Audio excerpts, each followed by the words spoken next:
Ave Maria in the Afternoon is a co-production of Ave Maria Radio and EWTN Radio and carried across the EWTN Global Catholic Radio Network.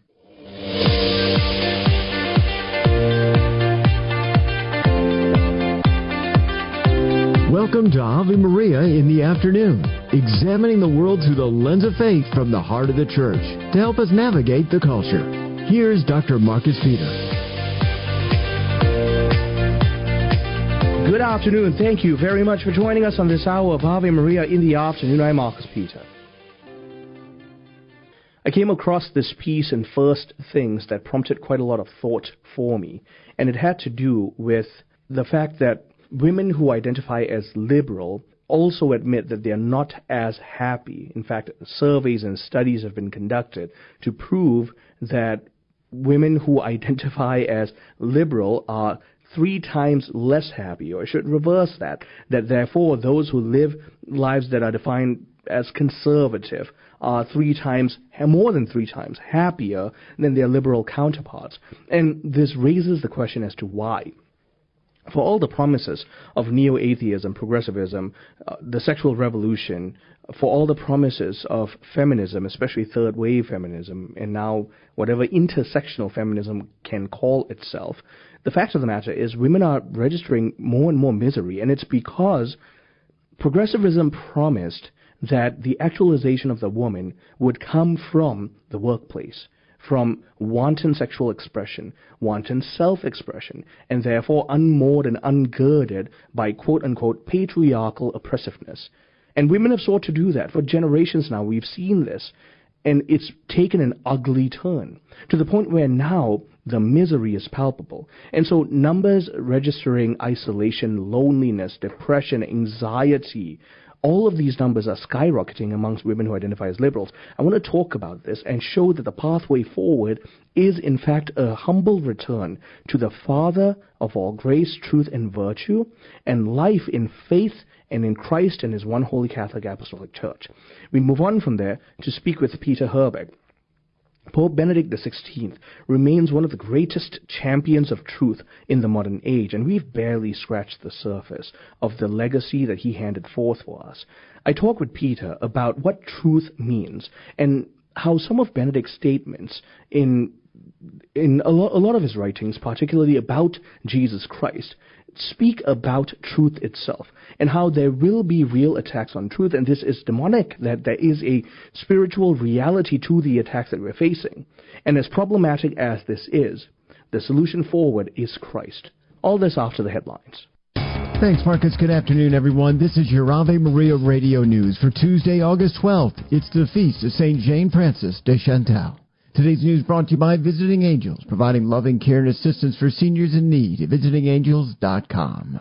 The White House says officers surged across Washington, D.C., making nearly 24 arrests Monday night.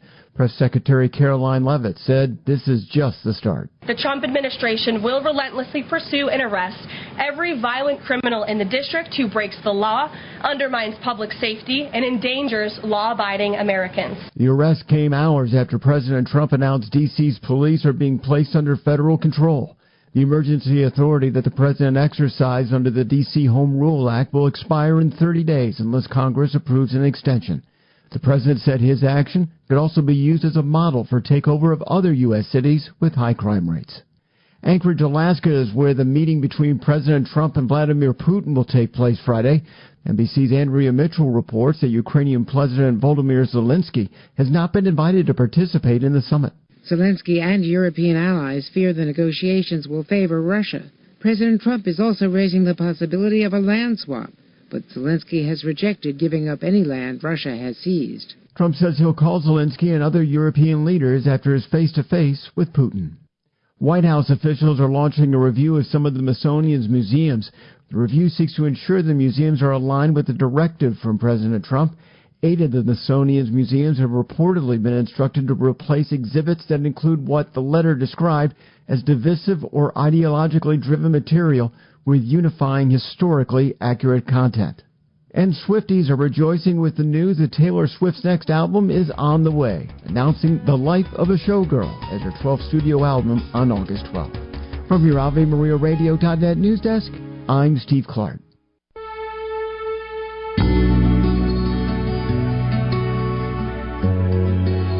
Good afternoon and welcome back.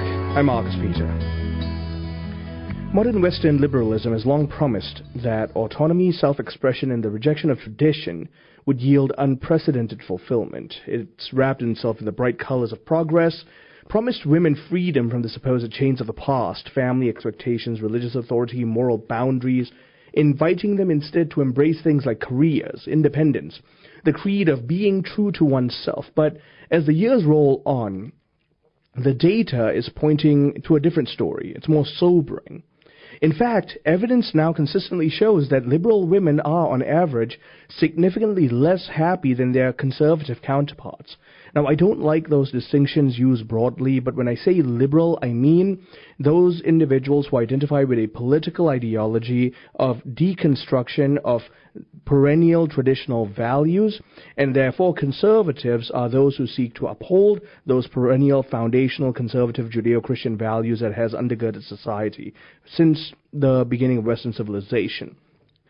Going back to this, the gap between the misery is large enough that even the most committed defenders of secular progress are struggling to explain it away, and the numbers speak plainly. The 2024 American Family Survey reports that only 12% of liberal women aged between 18 to 40 describe themselves as satisfied or completely satisfied with life. 37% of conservative women reported themselves as being completely satisfied with life. What this means is conservative women are more than 3 times statistically likely to be content with their life. Those who identify as moral moderates, societal moderates, political moderates, they land somewhere in the middle, somewhere about 28%. But the pattern is not confined to life satisfaction alone. It also extends to loneliness. 29% of liberal women say they feel lonely a few times a week or more. Only 11% of conservative women report that. This disparity grows even sharper in the area of mental health. Among white women aged 18 to 19, nearly half. So this is about 46% of those who identify as liberal report having been diagnosed with a mental disorder. Only 21% of conservative peers report the same. So again, less than half of liberals, so conservatives numbering less than half, report mental instability or mental disorders. And these gaps remain even after controlling for things like age, race, income, education. And what this suggests is that political and cultural worldview is a significant factor in determining one's happiness and even mental sanity. Researchers have found that some of the differences comes down to habits of life, commitments, these things that accompany those worldviews. Conservative women are likely to marry by a margin of about 20 percentage points at least, far more likely to regularly attend church, over half attending weekly compared to less than 12% of liberal women. These 2 factors alone account for roughly half the observed happiness gap, marriage and religious life. Study after study actually shows that having these 2 factors in regularity with religious life and consistency with marriage provides stability, belonging, framework for meaning, and ultimately happiness. These are the things that cause a woman to find purpose. But even when these are factored out, the data shows that being progressivist, liberal, particularly as a young woman, correlates with lower levels of contentment, higher levels of loneliness, despair, and anger, because something deeper is at work. One can't help but see a certain irony in the results. The age of neo-atheism, social media activism, atheist enlightenment, the offer was clear, the promise was clear. Shed the oppressive inheritance of the past. Live entirely for yourself. Happiness will follow suit. But if the modern creed is correct, then why are so many who've embraced it reporting unprecedented levels of anxiety, depression, isolation, and anger? It's difficult to avoid the suspicion that what was marketed as liberation was in reality shackles that removed the structures that gave life meaning and ensnared individuals in vices of their own doing. Modern liberalism, in its cultural form, has all the trappings of spiritual consumerism. The self is enthroned as sovereign, and it drifts unanchored into a sea of discontent, increasingly dependent on fleeting digital validation for identity and worth. When Jonathan Haidt, Jean Twenge, and Matthew Iglesias point to the role of catastrophizing culture, fueled by social media in the mental health crisis among young liberals, they're naming only a part of the disease. The deeper malady is a loss of an ordered vision of life. Philosophy and history speak with a unified voice on this point. Aristotle's concept of eudaimonia, human flourishing, was not about momentary pleasure or emotional highs. It was about living a lifetime of virtuous action in the context of family, community, and civic responsibility. Soren Kierkegaard, observing the turmoil of modern individualism in his own century, warned that a self detached from God and community is a self in despair. Hannah Arendt, for all her political realism, argued that it is only in genuine community that human beings can fully appear as themselves. Even pagan Rome, for all its faults, understood that the health of the family was tied to the health of the state. None of these perspectives promised that life would be easy. In fact, they assumed the opposite. Happiness must be rooted in the difficult, the disciplined, the sacrificial.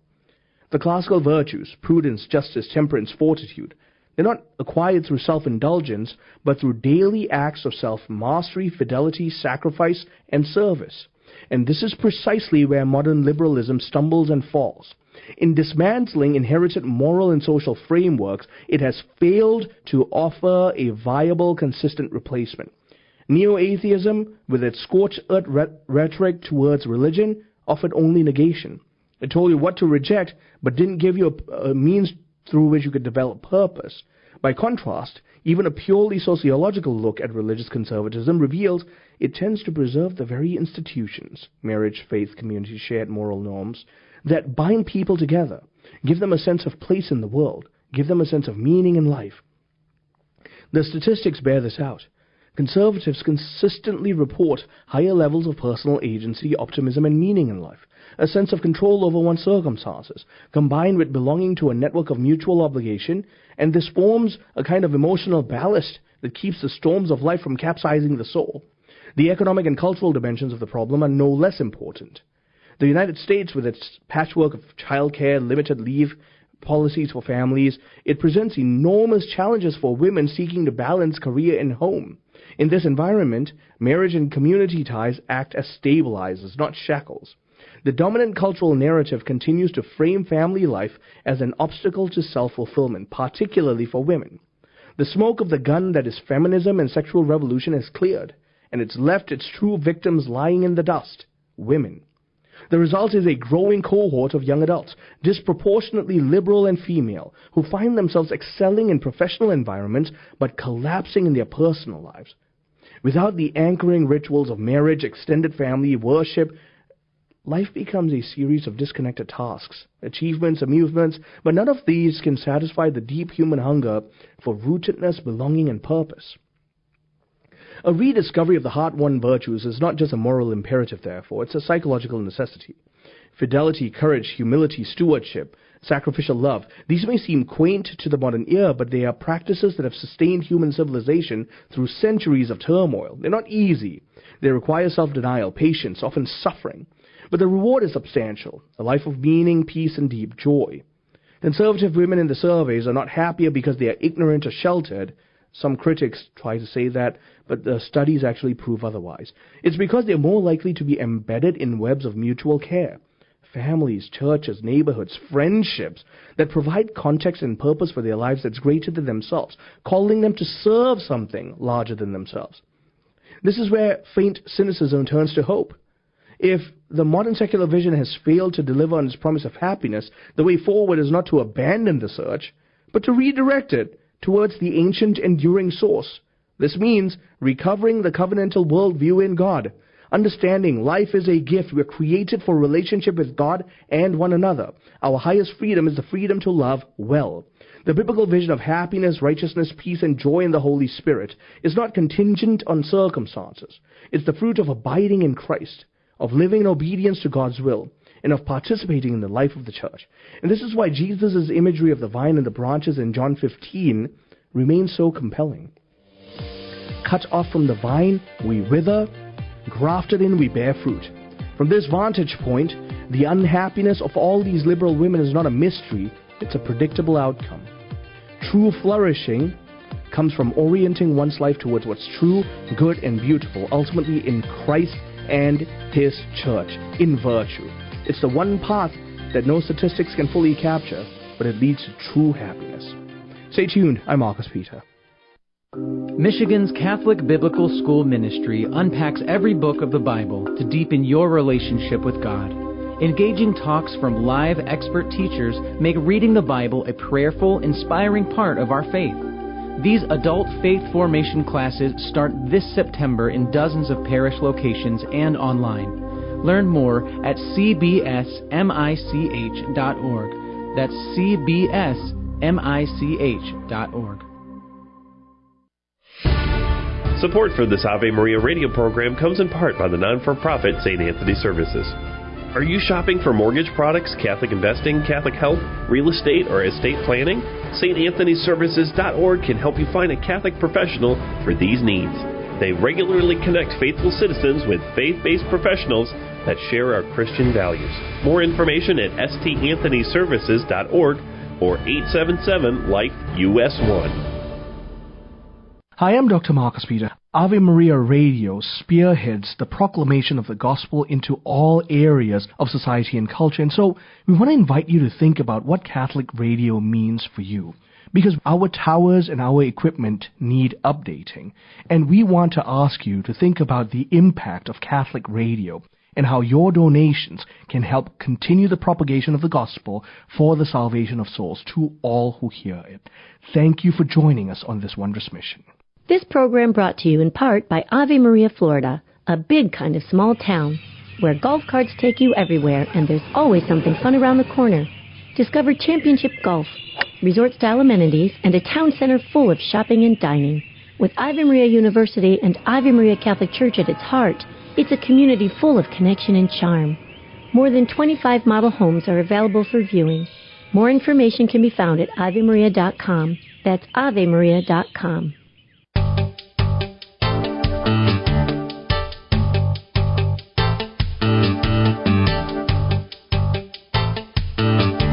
Good afternoon and welcome back. I'm Marcus Peter. One of the greatest champions of truth in recent history remains Pope Benedict XVI. And the great beast of his time as Pope, but even before, was relativism, which he combated with a tremendous fervor. Joining me to talk about truth and Satan's influence in peddling subjectivism and error to us to this day is my friend Peter Herbeck, who is Executive Vice President of Renewal Ministries and Director of Missions. Peter, thank you for joining us. How are you? I'm doing well. It's good to be here. I'm always glad to connect with you. And, you know, I tend to geek out when it comes to Ratzinger, so I want to really make sure we focus the conversation in how Ratzinger talks about we can't talk about truth if we don't first talk about man and his relation to God and man and his relation to reality. I wonder if we can begin there. Yeah, you know, one of the most helpful books that I came across a number of years ago was it was a book based on retreat lectures he'd given to, I think it was the Neo-Catechumenate Way, I think maybe he was meeting with. It was called The Yes of Jesus Christ. And in it, he, in a most articulate way, again, I think anticipating where our society and culture has gotten, and the disconnect in human beings from reality that's happened, you know, the objective reality, the denial of nature, and all of it tied to, he puts it in the context of Romans 1, the constant temptation in history, the battle that happens again and again with human beings to consciously, subconsciously suppress the truth about God, about that God is, that God creates, that God's the ground of being, that God is the source of all reality, that truth, God is the source of what is true, all that is created. So then, and He created us as rational creatures with souls and everything. We have a capacity to be able to have a right relationship with reality, with objective reality. And it's critical for us to be able to live in that world of objective truth and objective reality, to be able to understand ourselves and to be able to form societies, to understand what the smallest unit of society, what a family is, and then what a city is meant to be, what a people are meant to be, and nation states and how they're meant to live. And so we're living in this crazy time of a serious disconnect from that reality of nature itself, the correspondence we have to reality. So there's another, maybe one of the greatest spiritual combat moments, you could say, in history, the level of suppression of the truth that's happening throughout societies, particularly in the West, and it's only increasing. We're seeing something that the way he put it was, in some ways, nothing new under the sun. It's a different expression, and maybe a deeper, more broad, more threatening expression than what we actually have ever seen, in terms of suppressing the truth about God and the full consequences of it. So what's a man? What's a woman? Is it the denial of the baby in the womb? And you can go from one thing to the next, and what we end up seeing is that, as he describes it, and I don't think we think about it too often. Listen to this line from the Yes of Jesus. He said, human beings oppose the truth that would demand submission from them. Submission in the form of honoring God and giving God thanks. Truth was available to them, but they did not want it, nor the claim that it would make on their lives. Right. This is the battle, and what we fail. It's Christian anthropology that allows us to understand the nature of the decisions that are being made, the nature of which the battle is going, because we know human beings have fallen human hearts. We're in a spiritual battle between the world of flesh and the devil. There's deep weakness, and that the human heart can be profoundly deceptive. But where the society has gone to, he says here, to move away from the objective claim that God has on our lives, so we can be free of Him somehow, to live in radical autonomy and become the masters and self-creative geniuses of our own, life and being. That we can't find that freedom, can't live in that freedom unless we do suppress the objective truth. And what ends up happening is human beings then say, well, my truth is what's in me, what I perceive in myself, my feelings. You think about Lewis's said years ago, the poison of subjectivism, where moral reality is determined by how I feel, what's going on in me. And to be able to take that position, whether you understand it or not, you have to say, whatever I feel inside is completely trustworthy. Right. It's my truth. Right. Right? And that you have to deny not only the truth about God and what nature, but you also deny the truth about the actual condition of your heart. Right. Right? It's actually wicked. There's wickedness there. And today people, no. That's the purest thing. Wickedness is outside of me. Right. What's in me is what's real. And all kinds of forces outside of me are trying to oppress me and prevent me from the self-assertion of my self-creative freedom that is why I exist, right? You know what I mean? And so, you're highlighting, this is novel in human history. This post-truth, post-Christian era that's doing this. There was a point where we could trust that when someone tried to live this way, there was a social corrective. The general populace appealed to it, the lowest level natural law, but generally they were religious beings. They trusted in God, who was the arbiter of truth and morality. We don't have those correctives anymore. Right, exactly. And you think, here's a few lines right along what you're describing here. The Cardinal Ratzinger says, okay, when you begin to suppress the truth, he said, something's ultimately going to be worshipped and followed, right? It's going to be ultimate. Something's going to be ultimate. He says this, what are worshipped then are the images and the appearances and the prevailing opinion that wins domination over people. This general perversion extends to all fields of life. What is unnatural becomes normal. The person who lives against the truth also lives against nature. People's power of invention no longer serve what is good, but the ingenuity and refinement of evil. The relationship between man and wife, between parents and children is dissolved, and in this way the sources of life are blocked up. It is no longer life that reigns, but death. And here's where he talks about the civilization of death that ends up happening. Now, they wrote this 40 years ago or something. You think about where we're at right now, like when a Supreme Court justice is asked the question, that's on their way, to getting elected, to say, what's a woman? Exactly. Ketanji Brown. Well, I can't say that. I'm not a biologist. I really don't know how to define that. It's like, really? And she knows better. Yeah, right? She absolutely knows better. But here's his point. The new worldview that emerges, the new the pressure and the powers that are now at work prevent the person from stating the truth and living by the truth in order to get along, in order to gain whatever positions we want. And so I think his insight there is really, really, really good.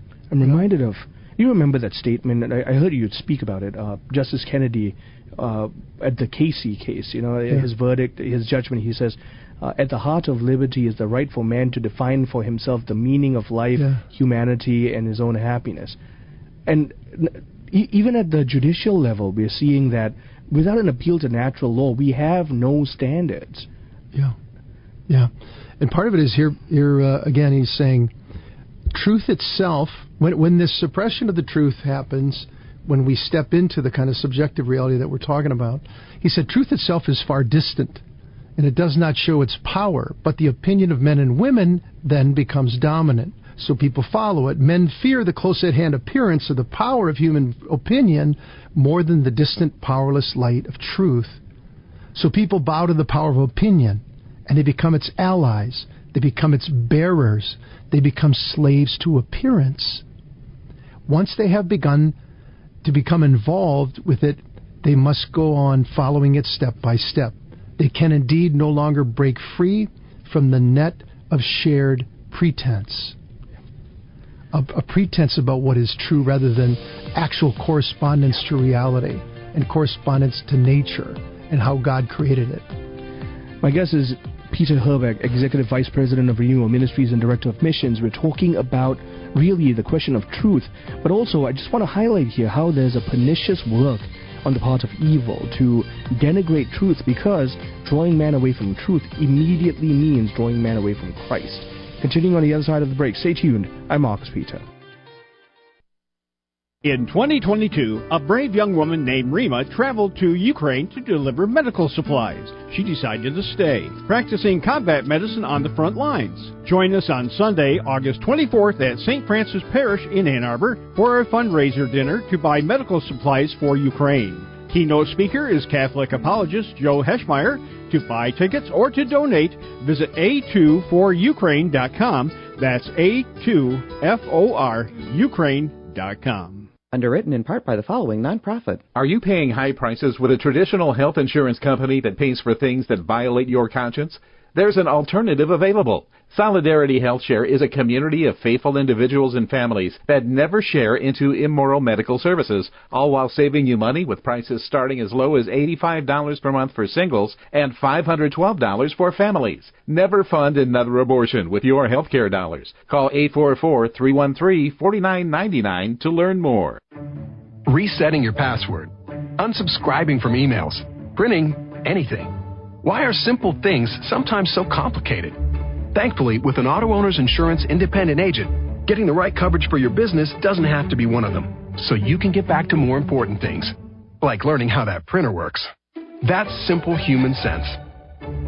Call Choice Insurance Agency at 734-641-4200.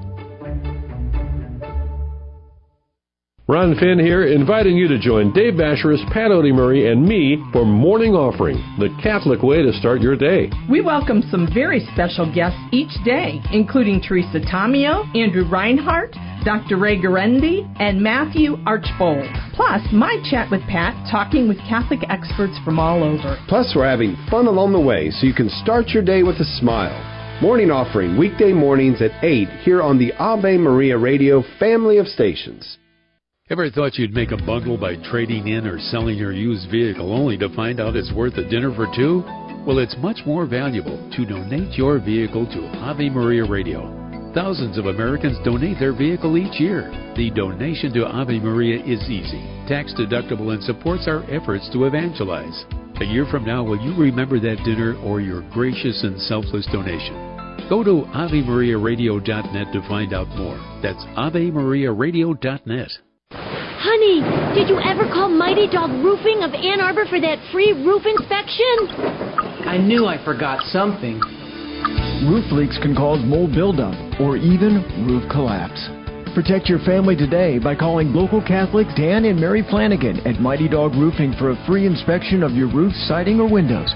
Mighty Dog Roofing, 734-224-4916. That's 734-224-4916.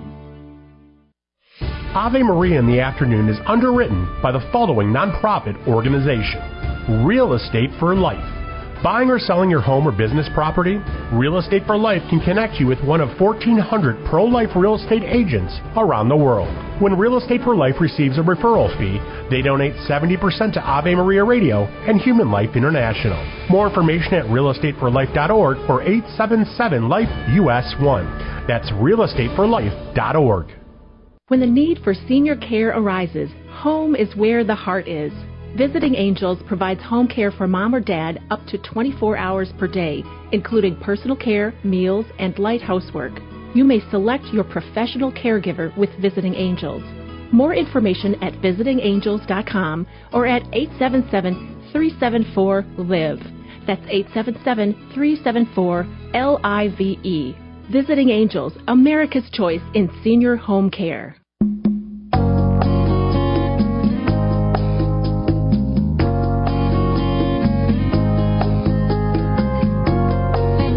Good afternoon, welcome back.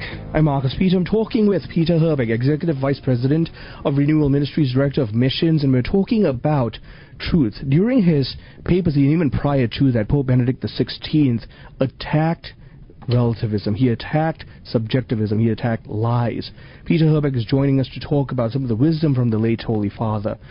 Peter, I want to pick up exactly where we left off, where if we give ourselves to untruth, it's very clear that we become slaves to it. We come to a point where, as Ratzinger mentioned, we fall into this net that we can't even break out of. I want to just pick up from there. Yeah, he's got a wonderful paragraph here. He said, opinion and untruth gain domination. So that's what we see happening in our own society. More and more people, are being pressured to say, we don't know what a man is. We don't know what a woman is. We don't know it. It's not a baby yet in the womb until it's had his first breath or whatever. There's just these, because we want outcomes. Right. Our will desires outcomes, and we no longer appeal to an objective morality to determine whether what I want to do is moral or right. I just want to do it. Or you believe in a world now that self-creative freedom is the only thing there really is, that the objective world doesn't even exist. So here's the spiritual battle that's there. But he says, opinion and untruth gain domination in the entire life of a society. Political as well as personal decisions can in this way rest on a dictatorship of untruth, of how things are presented and reported instead of reality itself. An entire society can thus fall from the truth into a shared deceit, into a slavery of untruth, of not being. So what is he saying? He's saying that when we deny, ultimately, it's a spiritual battle, really, right. Ultimately. And that the root of that spiritual battle is human temptation to deny the reality of God and God's rightful claim over our lives, right? And then if you suppress the truth about God, you're going to suppress the truth about nature as God made it. Right. It's there for us to be able to see and understand, and our being a part of it. And there's a fixed dimension, objective reality of who we are. What is a human being? God defines what a human being is, right? Not everybody subjectively defines it. Right. But once you move all of the authority of God, a healthy fear of respect of God, nature, laws that are built on nature, when all that stuff gets moved away, and it's getting moved away because people think they're gaining freedom, gaining greater ground. And finally, I am completely liberated from any outside imposition on what I define myself to be, right? And we call that freedom. Cardinal Ratzinger here is reminding us what this is. Fundamentally, it's a kind of slavery. Yep. In a falling into shared deceit. You cannot deny objective reality and deny God. You can't just do that and step into like a safe space. Yep. In reality, And people maybe don't see that. They don't see it because they no longer believe the biblical worldview. Yeah. That we actually are in a spiritual battle. And there's the kingdom of light and the kingdom of darkness, right? There's truth and falsehood. I said before you, life and death, blessing and a curse. There is no free middle ground. There's no third way, right? And so the reason human beings fall into a kind of slavery, deceit, and why they end up turning on themselves, really, and having, there's more in 13 different states now in the U.S. are legally supporting physician-assisted suicide. Oh, right, yes. What do they call it? There's a different name for it now. MAID, medical assistance in dying. Yeah. Right, so that's the new one. So even the phraseology changes over time to make it all sound good, to make it all fit. Because you can't call it euthanasia, but medical assistance in dying. And then here's another place in which the stakes could not be higher. Right. Because this person who is deciding to take their own life has a view about reality. And then gather friends around them more and more. You read about kind of how some of these moments are where people are taking advantage of this, and they're playing Beatle music, or they got candles burning, and they're all assuming either you're not going to a place at all or you're going to a better place. Right. But it's tremendous. It's a shared deceit is what Cardinal Ratzinger's talking about here. A deceit about what? About what's real. Yes. It denies God, the rights of God, the fact that you're going to appear before the judgment seat of God, and that there's consequences to your decisions. It all gets pushed away. Why? Because we want it to be. We don't want that world, that there is a judgment, that there is a God, that we have to make account. This is my life, and I can do with it whatever I desire to do with it. And then the governments go along with that now. We go along with it. The law says, yes, you have a right to define your own reality. You have a right to take your life if you want to, all the rest of it. And all of it is fundamentally a spiritual battle. And this is why it's a moment for Christians, Catholics, to live the truth, to witness to the truth, to celebrate the realities of, the gift of God, the gift of what God has given to us, to be able to acknowledge the truth about what it means to be human, and to stand up and bear witness to it, because the country, the world is kind of losing its mind around these things, and it's spiritual deception, which ultimately leads to eternal consequences, even though people don't think so. If I may ask you to speak to that, because I think, without highlighting any particular event, when we hear speakers, when we hear people of certain influence make comments to the effect that there is no hell, make comments to the effect that there is no eternal consequence, that has massive repercussions for the average person living out a Christian faith. Yeah, no, it's one of the biggest challenges of our time. And as you know, we spend a lot of time in Renewal Ministries, Ralph Martin in particular, to just try to remind people the reality of eternal consequences, and of how Jesus himself spoke about eternal consequences more than anybody, and Jesus is love itself. He's never spoken a word that wasn't love and wasn't for our own good. And we did a Bible study, he and I, with some young men we were mentoring a few years ago, and reading through Matthew's Gospel, and we said, let's just ask the question, how many times does Jesus in the Gospel refer to eternal consequences? Right. And it's something like 40 times, between 40 and 50 times, just in the Gospel of Matthew. It's part of his preaching. It's part of the light he's bringing to the world for salvation. It's part of his loving witness, his loving testimony to what's actually true, and warning us and preparing us to align our lives with the will of God, with the grace and mercy he wants to give us, so we don't have to. We're going to be able to stand on Judgment Day. We're going to be able to receive all that he desires us to have. But to go down this road of shared deceit and slavery of untruth, as Cardinal Ratzinger described it, is a slippery slope into darkness and absolute slavery. Right, and therefore hell. Yeah, and here we are as a country now, and the Western world is celebrating and dancing and saying, this is all good, this is all advanced. Why? Because we're so free, and everybody gets to be whatever they want to be, and their own reality is real. Right. That's a total fantasy. Yeah. It's not real. And you can't get there without this poison of subjectivism, going back to Lewis. And here, Cardinal Ratzinger goes on in the same paragraph. He said, the appearance of the world in the media is becoming more and more the real governance of the world. Fear of what appears becomes the universal power and damages courage of the truth. This next line is a very important point. He says, when the fear of God that has its proper place at the heart of the love of God no longer holds sway, people lose their standard, their criterion.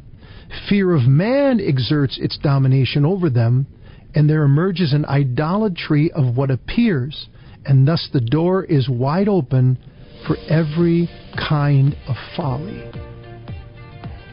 Tell me that's not what we're experiencing. That's exactly what we're experiencing. Isn't it? A tremendous prophetic insight. This is so clear.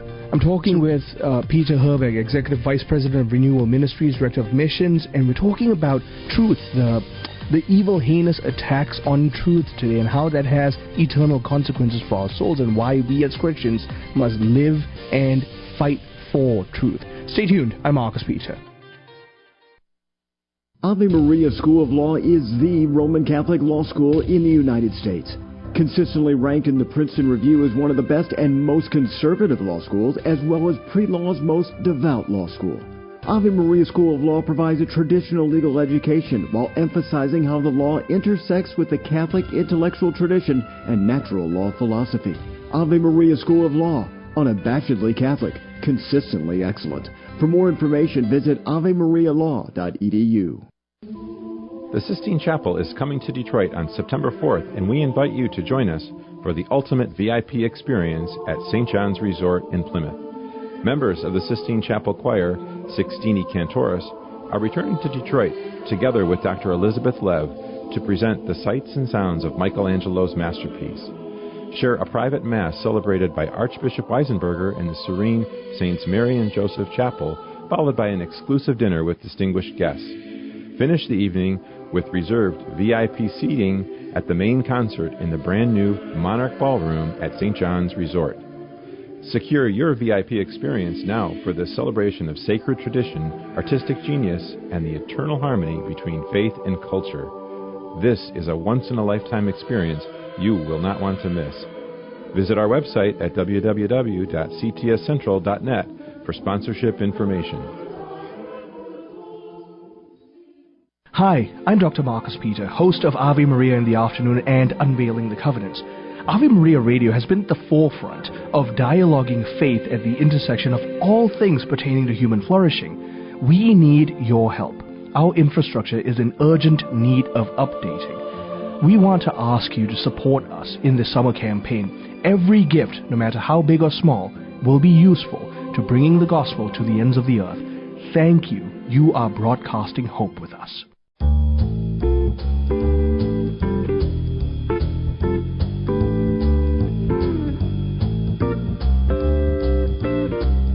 Good afternoon and welcome back. I'm Marcus Peter, joined by my friend Peter Herbeck, Executive Vice President of Renewal Ministries and its Director of Missions as well. And we're talking about the attacks on truth today. So, Peter, in this, the Yes of Jesus Christ, Benedict XVI, there's this paragraph where he says, the apostles' analysis, on the other hand, leads to a diagnosis and thus becomes a challenge. I want to jump ahead. The starting point, in this case, the attack on truth, is resistance to the evidence laid down in human beings for the Creator, who is concerned for them and summons them. And in my life as an atheist, I have to be very honest, no one presented me the evidence. No one told me that God was real and that it was reasonable to believe in Him.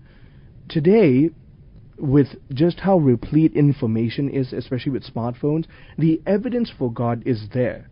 And so between the work of reason, but also the submission of reason to objective truth, one can come to know at the lowest level God is, and then to encounter God to know that God is love. But no, what we're seeing is a abject resistance to anything that is objectively true and therefore objectively love in God. Yeah, it goes back to what he was saying, too, that this very thing, the beauty of what you're describing has puts demands on human beings, too. And the will, the fallen human heart, the flesh, that part of us that says, not I mean, my will be done, not your will be done. It's really deep. And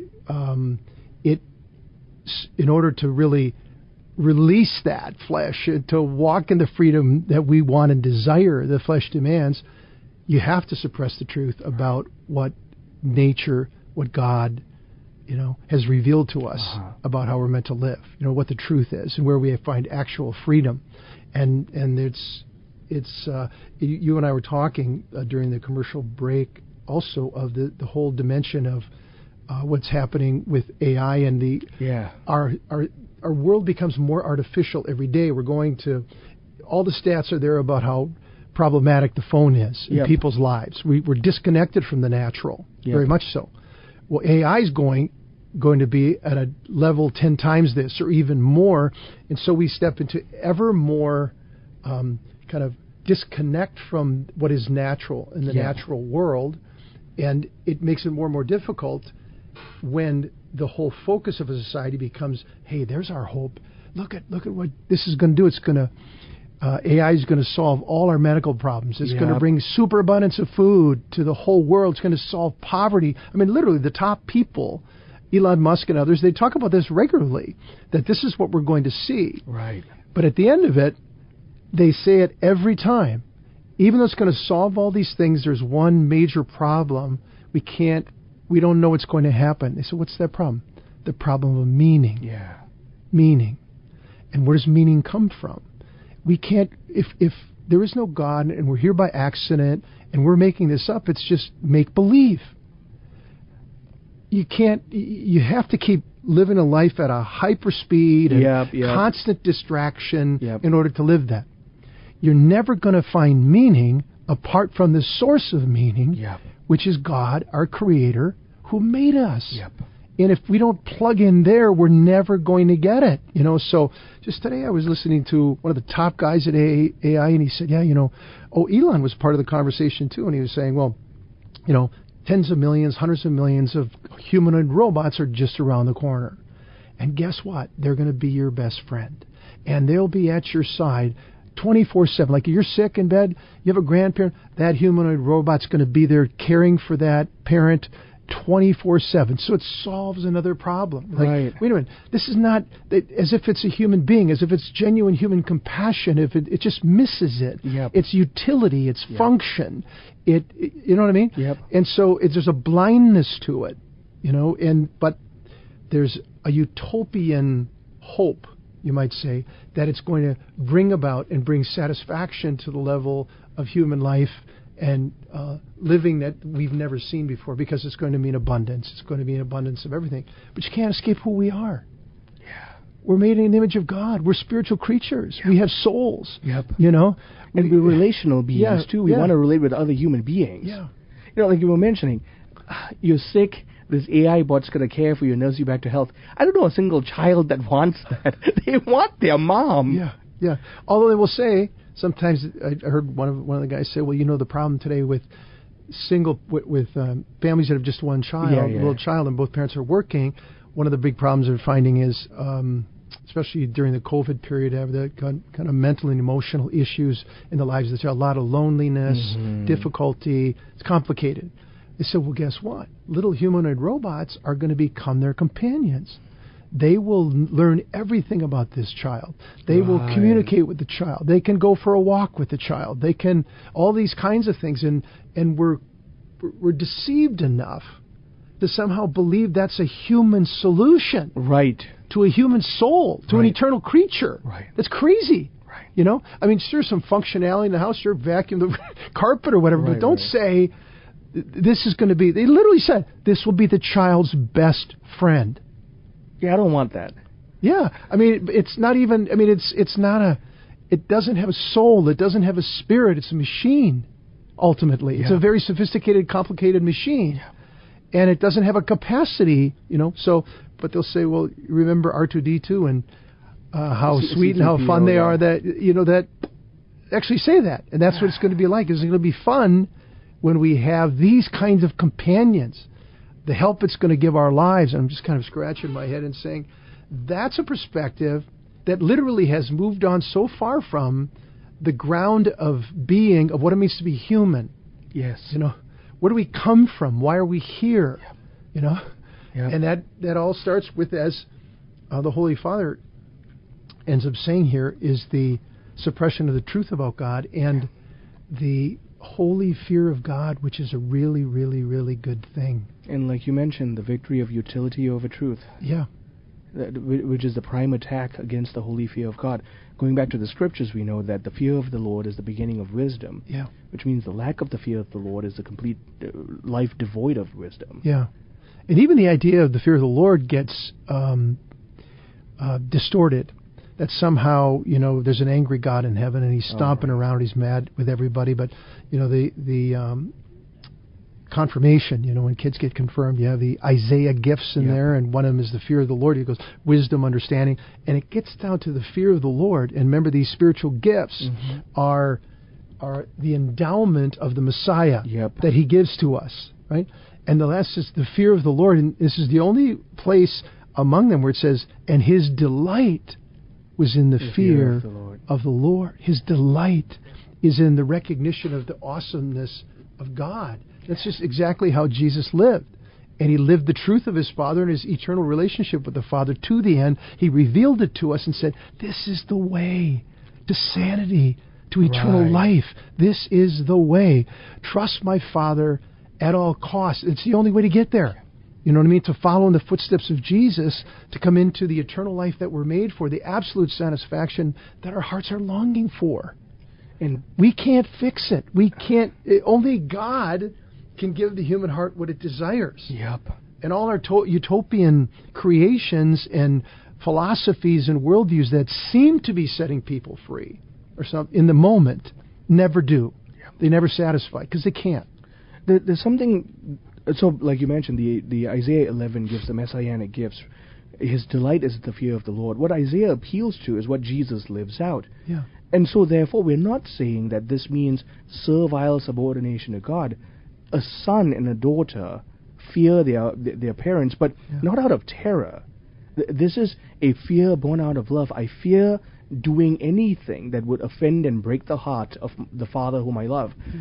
We've completely lost sight of that. Yeah. And so God is this tyrant in heaven, and so, well, you know, if he's going to be a tyrant, then I want my autonomy, by golly, away from him. Yeah, no, it's a good point. People do think that way, you know, and they misunderstand the fundamental truth of the whole thing, and what's communicated on the cross so perfectly, so beautifully, and represented to us at every single Mass, so that we never forget it, that we can taste it and live by it, is Jesus saying, my Father is utterly trustworthy. I'm about to swallow the greatest enemy of the human race. You know, I'm going to bring down the kingdom of darkness. I'm going to destroy death's power. And a lot of what drives what we're talking about today is the fear of death. Yep. It really is. Hebrews chapter 2, you know, the devil's strategy is to enslave the human race through the fear of death, constantly staving off death. Yeah. So everything we can. We got to keep pushing back. That's our hope. And ultimately, we're all going to die anyway, you know. And Jesus says, don't be afraid. Yep. And follow me. And what does it mean to follow? Love the Father. Trust the Father to the end. Give your whole life to Him. Yep. Obey Him. That's your freedom. That's not slavery. That's light shining in the darkness. And Jesus proved it to us on the cross. Love conquered it all, and He rose from the dead.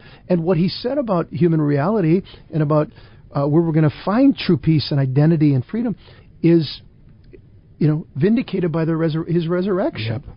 He's standing there, the new creation, the new humanity, what we all long for, and none of this utopian stuff is going to get it done. No. And like you've always said, you and I echo this, the moment you take Christ out of the equation, we're miserable. Yeah.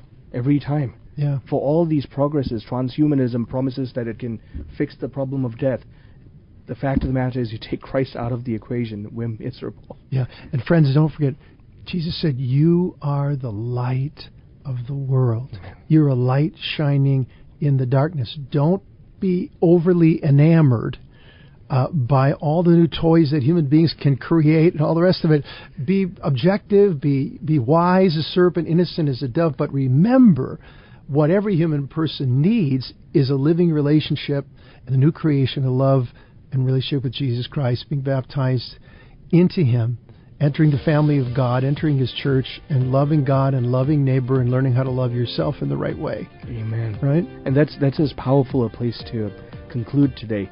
Thank you, Peter, for joining us. My guest has been Peter Herbeck, Executive Vice President and Director of Missions for Renewal Ministries.